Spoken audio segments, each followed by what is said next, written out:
DraftKings Sportsbook is the best place to bet touchdowns.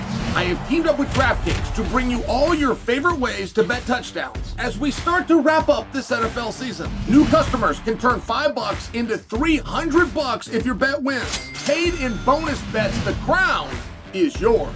Download the DraftKings Sportsbook app, use the code Sonnen, stay on the action, and use your bonus bets on DraftKings same-game parlays for a shot at an even bigger payout. Love the thrill of live betting? Bet live on star player props and in-progress games right as they happen. If sports betting is not yet available in your state, don't worry. You can still join in on all the fun with DraftKings Daily Fantasy Sports and have the shot to win cash prizes. Download the DraftKings Sportsbook app now. New customers use my promo code SONNEN and bet just $5 on any wager and get $300 in bonus bets if your bet wins. That's promo code SONNEN only at DraftKings Sportsbook.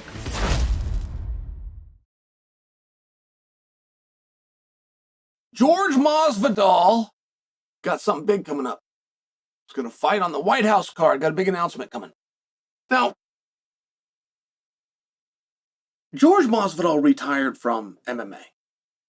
And whatever that looks like, whether the contract had expired, whether he said I'm done,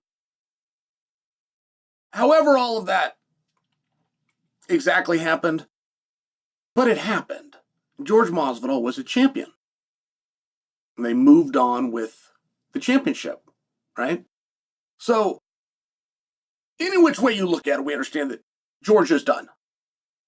And now he's coming back, he's going to fight on the White House card. I've got no problem with any of that. I have a problem with the media that believes that.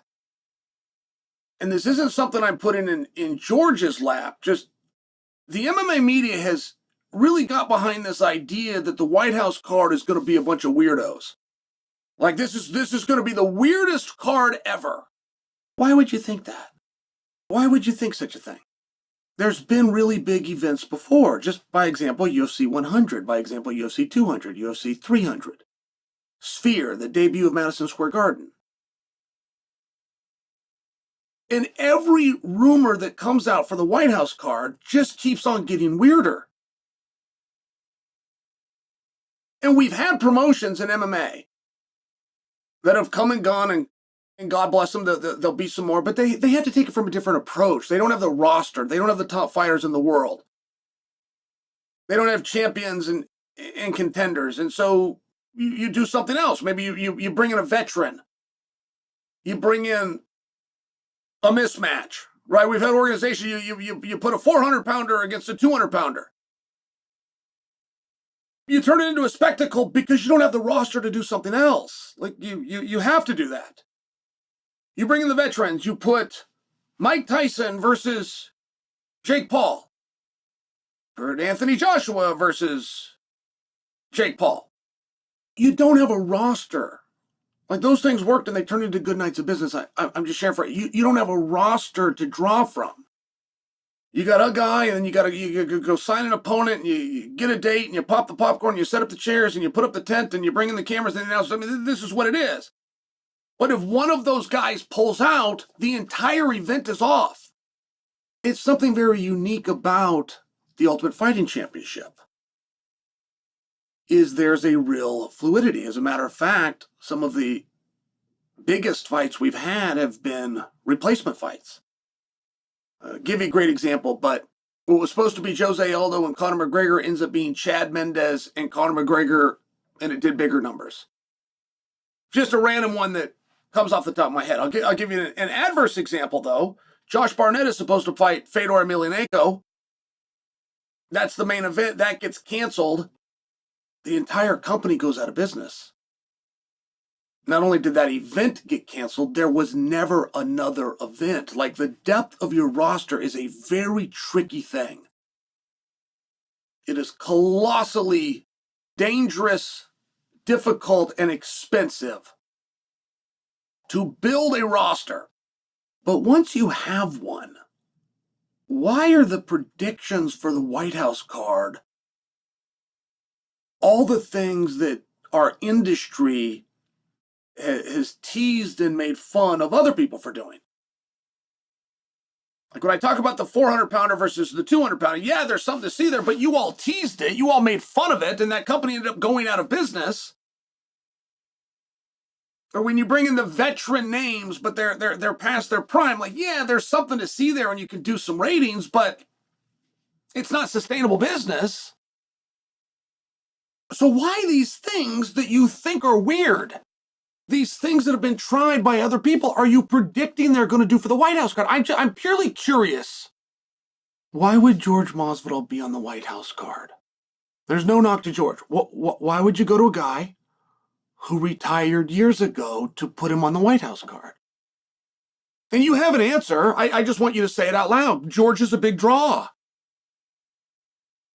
George is cool. George is interesting. George can get heat. George can do press conference. I get it. But it was 2 weeks ago until I told you all to stop that you believe there was going to be 7 championship fights. That was literally being advertised through our industry. Never confirmed, never denied by anybody. I just told you how stupid you were for saying it, and you stopped. You literally stopped, which I appreciate. But somewhere along this journey, you thought that Conor McGregor was going to headline the card.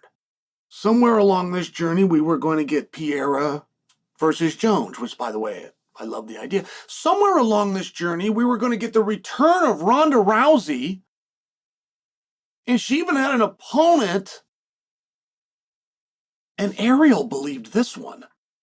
Ariel doesn't fall for anything. Ariel believed Ronda versus Gina Carano was a possibility. Why? Because it's the White House card would it be a weird card?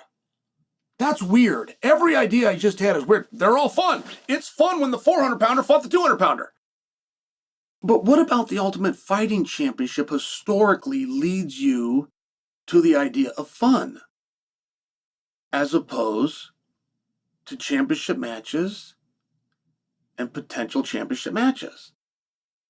I mean, the creed, while not being a perfect statement, is that the UFC is for champions and potential champions, which is to mean once you've proven, once you've demonstrated and shown, you do not have a path, no matter how unlikely, but you do not have a path to a championship, then you are released. That's a bit of a broad statement, but I'm only sharing for you what you guys are suggesting is going to be the White House card is what has put other promotions out of business. It's what's made you tease other promotions. I mean, do you know how colossally stupid you sound when you say that you think Ronda and Gina are going to fight on the White House card? Ronda and Gina could fight, by the way. If they wanted to come out and fight, we could. There's something there. I don't know what it is. There's something there. But it's not something special that you would take from the men and women that are going up and down the roads and checking in and out of the hotels and going in and out of the training camps and beating that scale and working with their team and checking their bank account and making sure that they can get this done for the most special night in the history of the. We're going to what? I mean, what would you be thinking?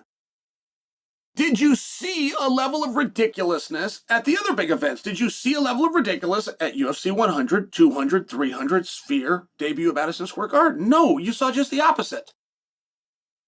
You literally saw just the opposite. In the biggest gates, in the biggest ratings, in the biggest live events, in the Ultimate Fighting Championship history, did they do something weird?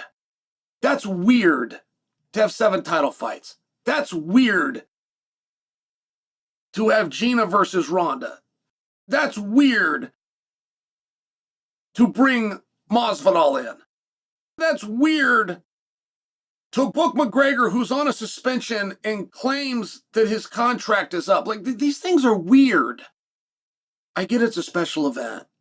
I get there's a whole bunch of tickets to sell. I get that it's a one-off. I'm just sharing with you, historically, we played lots of venues for the first time. We've done lots of records and new records. We've done lots of big venues that turned into bigger venues.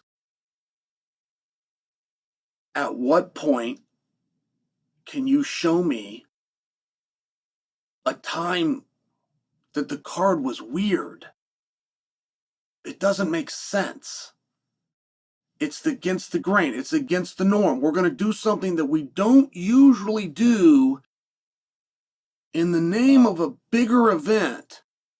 You sound really stupid saying that.